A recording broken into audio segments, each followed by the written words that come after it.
জাতীয় সংগঠন হিচাপে জাতীয় দায়বদ্ধতাৰে আমি আহ্বান জনাইছোঁ আৰু এই আহ্বান এতিয়াও আছে যে আঞ্চলিক ৰাজনৈতিক দল যি সংগ্ৰামী সত্তাৰে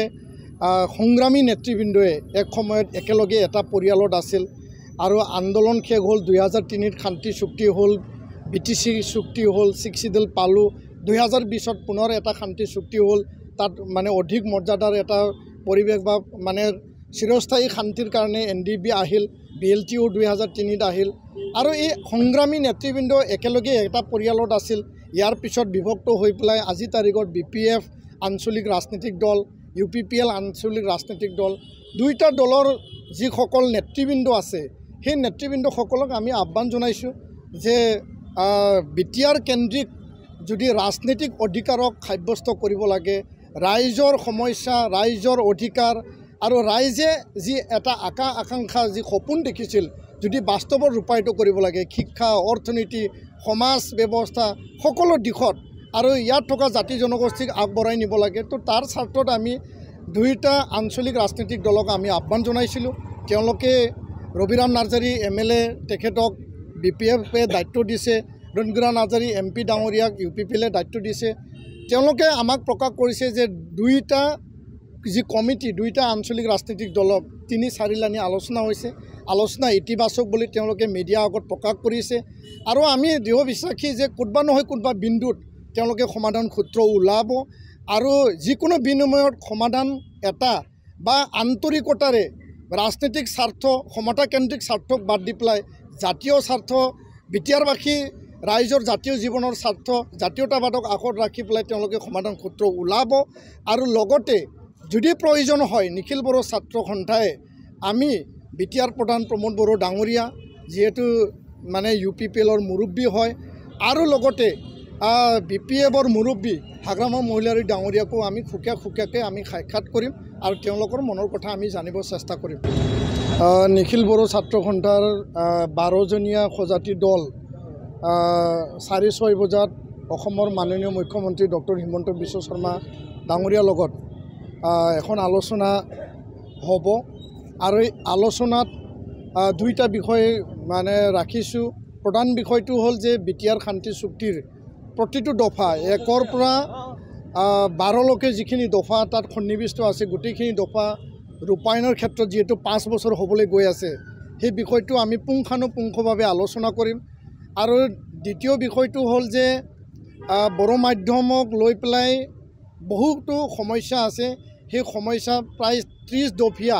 আমাৰ দাবী চনত আমি ৰাখিছোঁ সেই 30 দফীয়া দাবীৰ ওপৰত আজি পৰ্যালোচনা আলোচনা সমাধানৰ সূত্ৰ ওলোৱা হ'ব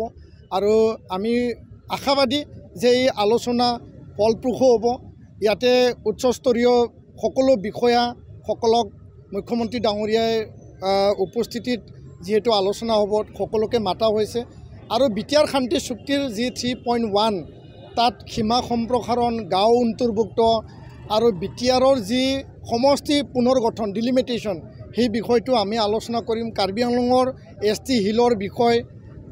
বড়ো কছাৰীক মৰ্যাদা দিব লাগে আৰু ইয়াৰ লগতে বড়ো কছাৰী কাউন্সিলক পূৰ্ণাংগ মৰ্যাদা দিব লাগে গাঁও নটিফিকেশ্যন আৰু ইয়াত ডিলিমিটেশ্যনৰ কথা তাৰ মানে সমান্তৰালভাৱে মানে যোৱাকালি আপোনালোকে গম পাইছে যে ভূটানৰ পৰা 6 গৰাকী প্ৰাক্তন NDB সদস্যক ভূটান চৰকাৰে মুকলি কৰি দিছে ভাৰত চৰকাৰ ভূটান চৰকাৰ অসমৰ মাননীয় মুখ্যমন্ত্ৰী বিটিআৰ প্ৰধান প্ৰমোদ বড়ো ডাঙৰীয়া সকলোৰ ঐক্যবদ্ধ প্ৰচেষ্টা আৰু এপছুৱে প্ৰাক্তন NDBৰ আহ্বানত ভূটান চৰকাৰে সঁহাৰি জনাইছে আমি ভূটান চৰকাৰক ধন্যবাদ জনাইছোঁ কিন্তু এতিয়াও চেণ্ট্ৰেল জেলত যথেষ্ট আছে 60 গৰাকী লোক তাতে আছে তেওঁলোকক মুকলি আকাশলৈ আনিব লাগে আৰু মাৰ্টিয়াৰ পৰিয়ালক মানে এক্স গ্ৰেচিয়া দিব লাগে কেছ উইথড্ৰলৰ কথা সেই সকলো কথা আমি পুংখানুপুংখ আলোচনা কৰিম আৰু অহা পাৰ্লিমেণ্ট ছেশ্যন 2024 ডিচেম্বৰ মাহত আৰ্টিকল 280 125 এমেণ্ডমেণ্ট সংশোধনী বিধেয়কৰ দ্বাৰা বিটিআৰক যি এটা মানে 6 শিডিউল যি টেৰিটৰিয়েল কাউন্সিল তাক মানে অধিক মৰ্যাদা প্ৰদান কৰাৰ কাৰণে আমি আবেদন জনাম আৰু অলৰেডি আমি কেন্দ্ৰীয় চৰকাৰক সেইটোৰ দাবী ৰাখিছোঁ ইয়াৰ বাদেও শিক্ষাৰ লগত জড়িত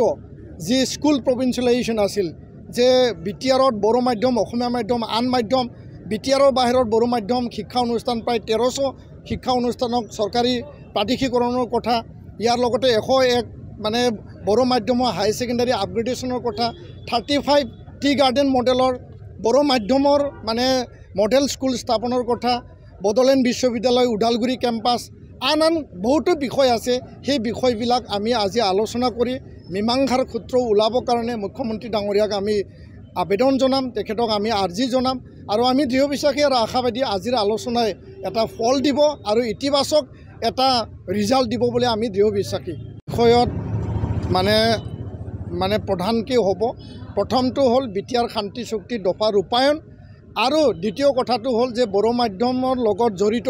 30টা যি দাবী চনত আছে ইয়াৰ ওপৰতে পৰ্যালোচনা হ'ব আৰু সেই আলোচনা আজিৰ দিনটো আলোচনা আটাইতকৈ গুৰুত্বপূৰ্ণ হ'ব আৰু মুখ্যমন্ত্ৰী ডাঙৰীয়াৰ পৰা আমি প্ৰতিটো দাবী বা প্ৰতিটো সমস্যাৰ মানে এটা সমাধান আমি বিচাৰি পেলাই আমি আজি আহিছোঁ যিকোনো খবৰৰ বাবে যোগাযোগ কৰক 7099017330 অথবা 7099017390 নম্বৰত